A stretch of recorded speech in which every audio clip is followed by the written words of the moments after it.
Welcome back to War Thunder Weekly News. This week, the Battlefield Engineer event sucks. We got some hints of more anti-air missile systems, British helicopters, and Gaijin changing stuff behind our back. Again! Seems to be a recurring theme. Anyways, hit the subscribe button. The Battlefield Engineers event is completely trash in my personal opinion and has failed on whatever Gaijin is trying to do. Unless their only sole goal was to get money. Which I'm pretty sure they got some money. At least I hope they did, because then something came out of this trash event. I think it's pretty easy to explain what's wrong with the event. The biggest one being that you have to grind 6 vehicles in 10 days by repairing a broken I-180S 9 times. Now, if you do the math here, you'll take note that you essentially have to repair one I-80S a day. However, in Gaijin's own words, it takes 13, which is BS, to 15 hours to repair one of these broken planes. I'm not sure who is physically capable of playing the game for 15 hours a day for 9 days. That's insane. I think even the mod team on the forums started to take note that the event was insanely hard to do. In a reply to a forum member being very upset about how the event is going, Scarper replied with, "We are discussing the way forward for future events. It is a hot topic internally." It's good to see that they are looking upon their own mistakes, but I already know what's wrong with the event, Gaijin. It's broken beyond belief. And I mean that in a more literal sense. For example, there was a post on the 15th of April by Scarper, and it was pinned to the top of the Battlefield Engineers discussion thread, stating that in some cases, to receive the correct parts in battle, you need to relog into the game. We recommend that you do this if you haven't received new parts for an extended period of time. The event is literally broken, and this extended period of time, like the situation of this possible bug, I feel is unacceptable because people are trying to grind the event. Why would they log out and log back in normally? They wouldn't do that. And for all they know, they're just getting bad RNG and it's not actually a bug falling upon them. Like, how long is an extended period of time? Final conclusions on the event is that it's rather clear that Gaijin did not have the intention for an individual player to be able to obtain all 6 vehicles in this event. They want you to be able to obtain the 2 vehicles of the game mode you like playing the most, which isn't something that the player base likes at all. If you care to learn about the psyche of a War Thunder player, if you look back upon when the XM1 was first added, there was the Xbox variant and the Referral Else variant, and people were upset that they could not have both of them because they wanted both of them, even though the one that everyone else could have was better than the Xbox version, and generally they're the same tank. People just wanted to have both because then they can increase their collection of virtual tanks, because people like collecting virtual tanks because that's what the main focus of the game is, to get more stuff in your lineups, to get more stuff in your tree. So when an event comes along saying you can't have everything unless you blow your brain off, it tends to really annoy the player base to an extreme degree. And Gaijin has definitely been annoyed by this player base, so much to the point where they have turned comments ratings off of their YouTube videos, which irks back to the parts and FPE fiasco that happened a little bit ago. Now, I'm not going to go indoors harassing the Gaijin staff because you're upset about the event, but people are definitely upset about things, and denying them an access point to vent their frustration actually just worsens the issue. Now they either have to go to the forums or conceal that anger on Discords and Reddit pages where Gaijin doesn't have control, or nor do they have people over there to observe what people are complaining about. However, the event is now essentially over, and this is no longer time for frustration, anger, and hashtags and slogans. This is time to give some very precise and accurate feedback on the event to Gaijin so they know what to do and what not to do in next events. My feedback would be, do not include market transactions as a legitimate form of getting further in the event. It should not be required at all. Not only because the market isn't available in every single country, but the many children who aren't very market savvy and don't exactly know how to play the market well aren't disadvantaged. It should be of 2 things.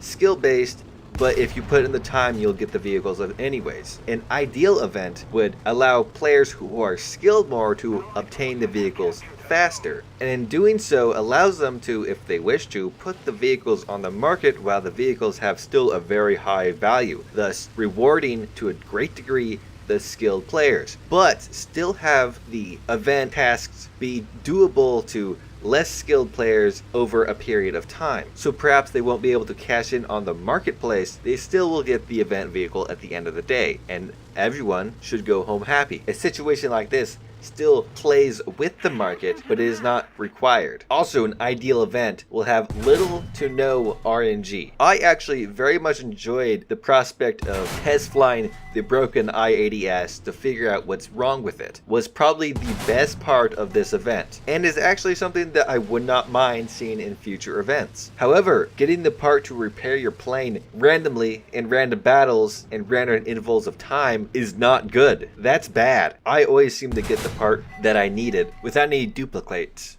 But I've heard many a story of people not getting the part they needed. And when you know the only possibility to get the thing you need is to do the same thing over and over and over and over again, expecting to get a different result, that's insanity. This event was kinda insane. Probably the worst thing about the event was that the reward vehicles were kinda lame. I-180S, it's a good plane, nothing too much special about it. I guess it's a prototype so it fits the rare premium type. Project 122 BIS is a slightly better Project 122, but its front gun has no depression, so it's trash. VFW, real good toaster, unfortunately dies easily to planes, and the only real unique quality to it is its 4-second reload, which I love, and that you can fold down the sides. Have the sides still up, and it's really no different than the Noshorn or the Waffle Tractor. I guess if you want to test out having sides fold down or up, it's good to try it out on a event vehicle that not everyone will have, just in case it does happen to be broken for whatever reason. Oh, look at that, it is broken. JU-388J. Its guns don't point forward. Why don't its guns point forward? Why bother even adding it? Outside of collecting weird vehicles or trying to make meme videos, it's trash. Makava, or whatever it's pronounced. It's really middle of the road. It got spaced armor. It's a little hard to kill. Its ammunition isn't anything special. It's not premium either. No reason for it not really to be a packed vehicle, but whatever. HMS Tiger. This one really bothers me because currently it's 5.7. UK, Britain, does not have any other 5.7 cruisers. So now to be effective in the British line, you have to grind out this event or buy it on the marketplace. Personally, I feel like there should be some more bizarre and weird event vehicles. I've been talking about these damn Russian tank destroyers or casemate heavy tanks, the KV-7, and I think there's another one like the KV-14. They have multiple guns in their turret or pointed forward. They would be perfect event vehicles. They're weird prototypes, they're really odd looking, and they wouldn't fit in the normal tree anywhere. Why can't we have those? We gotta get random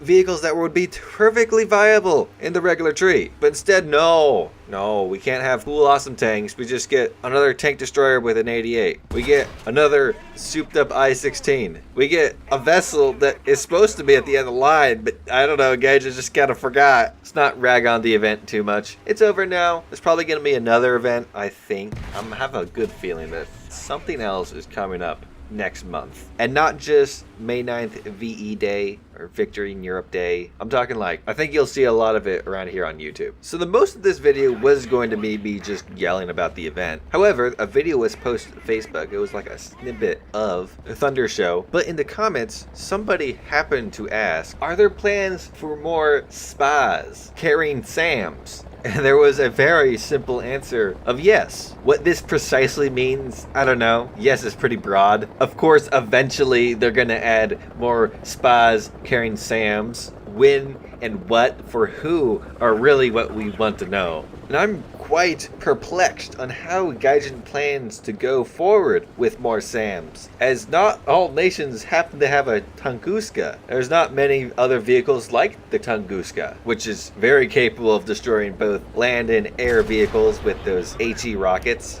There were, however, quite a number of vehicles with Stingers and the like attached to them, but none with additional radar-guided 30mm cannons. There was a variant of the M163 Vulcan with 4 Stingers attached to it. However, that was an American but an Israeli modification. China had quite a few vehicles that involved missiles and guns, but that's China. So I'm very interested to see exactly what this was gonna peter out to be. Personally, I really hope we see some of them thick boy anti-aircraft missiles that can be transported on tank chassis. Those would be pretty great. However, rather useless, as you would have maybe 2-3 missiles and no way to defend yourself against enemy tanks. However, that was not the only question answered in that comment section of that Facebook video. There was another one that gave a bit of a better answer. Are you going to add new British vehicles / planes? And the answer was yes, including helicopters. Now, once again, we still don't know the when and the where, and we could all have assumed that more British planes, including helicopters, were going to be added eventually. But after looking into British helicopters for a bit, more of I just went to the suggestion page on the forums and read what all the suggestions are, which 90% of them happen to be by one guy. I'd say if we were to see a British helicopter tree, it'd most likely start with something like the Wasp, which was a naval helicopter armed with apparently SS-11s, SS-12s, MGs, flares, and smoke, which is an armament not too different than a lot of other nations' starting helicopters. However, it has no unguided rockets, which is a bit of an odd direction to take. Possibly a more ideal first place, though it does have quite the armament, so maybe it's not, is the Westland Scout, which could be armed with some LMGs, a minigun, a 50 cal, 20mm cannons, which I think are Oerlikons, some 2-inch rockets, SS-11s, Vickers Vigilant ATGMs, and Swingfire ATGMs. After that could be the Gazelle, like we have in the French tree, but less French. This one could have some Snebs, some SS-11s, SS-12s, hot ATGMs, TOWs. It could also have some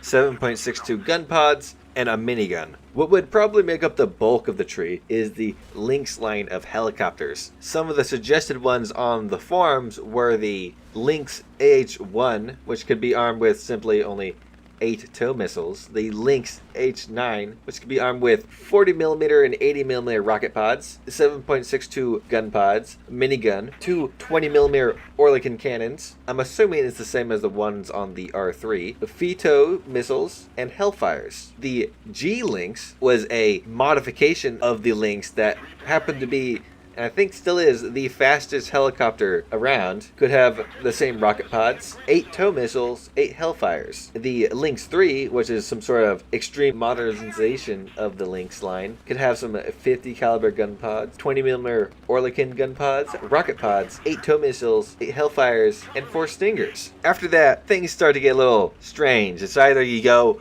crazy in one direction or 16 Hellfire missiles. I'll get to that. So the most modern helicopter you could add would be the AW-159 Wildcat, which I feel is a little too advanced. It had some unspecified fixed forward cannons. Some website I read said it was a 7.62, so that might be it. Could have some CRV-7 70mm rockets, which are a Canadian rocket designed to be better than American rockets, whatever they're called. I forgot.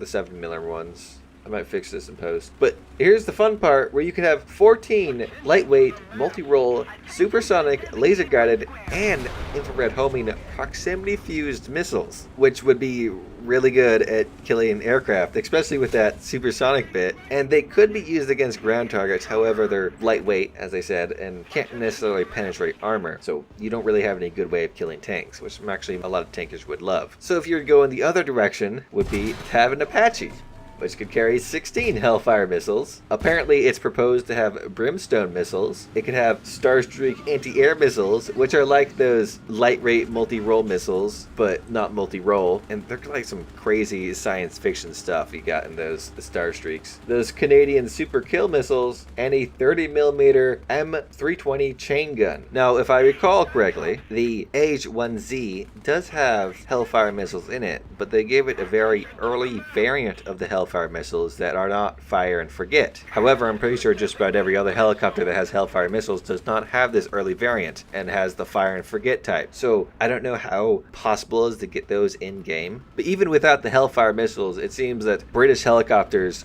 are just packed full of all different types of ATGMs. Because of this, I'm very interested to see what direction Gaijin takes when adding the British helicopters, whenever that happens to be. There is a patch coming up kinda soon. I'm gonna expect it to be focused around Japanese Navy, as there's been some hints towards that. There was some other hints towards Japanese helicopters, which if it has a Japanese theme, that would kind of go with it. But maybe it's not going to be like over Japanese, and we're going to get Japanese Navy and British helicopters, and then a bunch of top tier tanks and jets. I'm also really hoping for something to oppose the T2.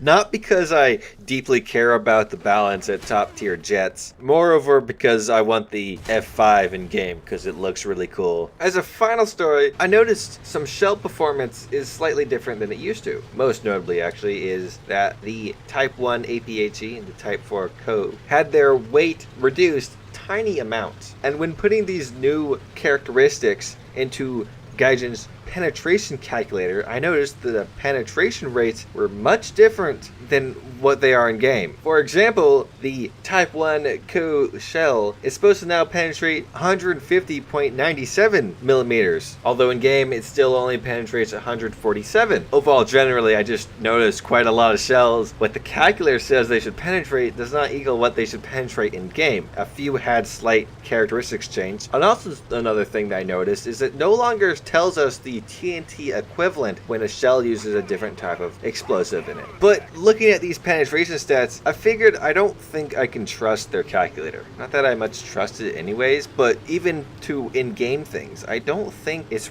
working right. Either that, or Gaijin is just changing things randomly. Maybe they have plans in the future to make the penetrations more accurate, and they are currently, over a period of time, preparing these changes by making the variables more precise. Otherwise, I don't really understand what's the point of changing the weight of the shell if you're not going to put that into your little calculation thing to change the penetration. Like, it doesn't affect the shell in really any other way. But as for now, Gaijin has not spoken anything at all on their bizarre changes that they're doing to all the shell weights and the like. The changelog speaks nothing of this. A little bit ago, they did talk about how the Panther's smoke shell weight was changed, but nothing about the Cheeto's shell being changed. I have one final piece of news. That's more of an announcement. I have created my own squadron, which is 2A900's Shield Squad, or 2A900. That's the tag. If you want to join, go to the community tab, go to squadrons. There should be a little search bar after you click it. Type in 2A900. My squadron should pop up and click apply. I do want to do some squadron battles and whatnot, so if you want to partake or at least be notified when that's happening, I suggest you jump onto my Discord channel, scroll down to Squadron Admission, and leave your in-game name. I shall give you a role that will allow me to notify you anytime we are planning to do a squadron battle. But no need to partake. If you just want to join the squadron, that's fine too. If you have any comments or concerns, you can hit me up down below, or as I said, on my Discord. If you like this video, hit the like button. If you didn't like the video, don't hit the like button. If you want to see more, I make these news videos every Sunday. I make rain videos throughout the week. I make streams on Saturday. I'm going to start streaming on Twitch, so follow me there. Hit that bell icon to be notified anytime I upload anything.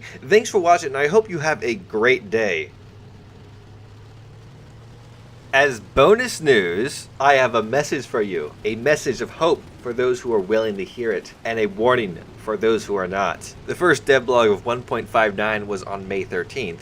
The first devlog of 1.69 was on May 2nd, and the first devlog of 1.79 was on May 11th. Which can lead us to conclude that the first devlog of 1.89 will be in sometime early May, probably in about 2 weeks.